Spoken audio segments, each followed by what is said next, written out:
এখন রহস্য লাগছে কি লাগছে না? হযরত ওমর বলে এই রহস্যর উদ্ঘাটন আমাকে করতে হবে, আর যদি রহস্যর উদ্ঘাটন করতে হয় তাহলে তো আল্লাহর নবীর সাথে কথা বলতে হবে, কথা না বলে তো আর রহস্যর উদ্ঘাটন করা যাবে না।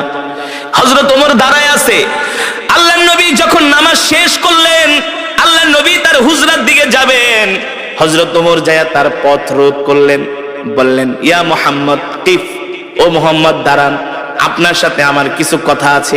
আল্লাহর নবী বলে ইমশি মাই, চলেন আমার সাথে আমার বাড়িতে যেয়ে কথা বলবো। আল্লাহর নবী হযরত ওমরকে নিয়ে বাড়িতে চলে গেলেন। সুবহানাল্লাহ বলে। আল্লাহর নবী হযরত ওমরকে নিয়ে বাড়িতে চলে গেলেন। আল্লাহর নবীর সাথে হযরত ওমর যখন বাড়িতে গেলেন, হযরত ওমর বারবার আল্লাহর নবীর চেহারার দিকে তাকায়। সুবহানাল্লাহ। আর সে নিজে নিজে মাপতেছি, ভাবতেছি, চিন্তা করতেছি, আল্লাহর নবীকে বোঝার চেষ্টা করতেছে। মক্কার সব কাফেরেরা যার বিরুদ্ধে, আমি আজকে তার সামনে। হ্যাঁ, মক্কার কাফেরেরা যার বিরুদ্ধে এত মিথ্যা প্রোপাগান্ডা ছড়িয়েছে, আমি তার সামনে। কিন্তু তার চেহারা দেখলে মনে হয় সে হলো পৃথিবীর সবচেয়ে ভালো মানুষ। তার সাথে কথা বললে মনে হয় তার মতো এত সুন্দর আখলাকওয়ালা, ব্যবহারওয়ালা মানুষ মক্কার জমিনে একজনও নাই। জোরে বলেন আল্লাহু আকবার। আরে জোরে বলুন আল্লাহু আকবার। হযরত ওমর বলে সেই দিনই আমি আল্লাহর নবীর জবানে কোরআন শুনে আমি ইসলামের প্রতি আমি দুর্বল হতে লাগলাম। দুর্বল হতে?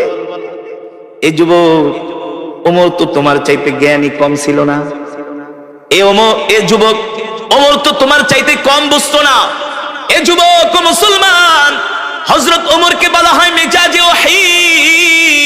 আল্লাহ তাআলা যার কথা অনুযায়ী কোরআনের মধ্যে 21 জায়গায় আয়াত নাজিল করেছে। আল্লাহু আকবার।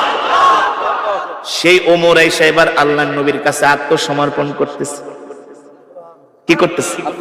সেই ওমর আয়েশা বলে, ও আল্লাহর নবী, মক্কার কাফেরদের কথা শুনে অনেক ভুল করছি, আপনার সাথে অনেক শত্রুতা আমি করছি, দুশমনী করছি। আর না, আর না, আর না। মক্কার কাফেরেরা তো আমাকে আপনার কল্লা কাটার জন্য বলছে।